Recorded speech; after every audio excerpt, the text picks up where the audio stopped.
আরে আরে, এটা তো একটা অ্যালোভেরা গাছ, এটা তুলে ফেলি। আরে আরে, তুই ওখানে কি করছিস আর কি গাছ তুললি? ভাইয়া, আমি অ্যালোভেরা গাছ তুলেছি, সুন্দর একটা রেসিপি বানাবো। তুই কি বলছিস? পাগল টাগল হয়ে গেলি নাকি?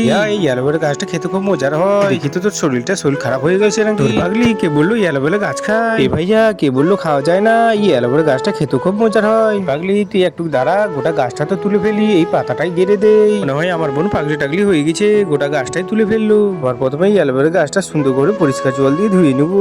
তো ধুয়ে নেওয়া হয়ে গেছে, এখন গরম আগুনে সেক দেওয়ার পালা। সেক দেওয়া হয়ে গেছে সুন্দর করে, এখন টোকরার মধ্যে সবগুলোই অ্যালোভেরা উঠে নিবো। করে অ্যালোভেরার পাতাগুলো চামগুলো ছিলিয়ে নিবো।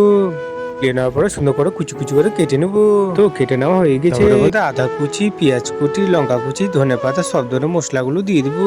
তো সব ধরনের মশলা দেওয়া হয়েছে, সুন্দর করে এখন মিক্স করে নেই। ভাইয়া, এই রেসিপিটা খেয়ে দেখো কেমন হয়েছে খেতে।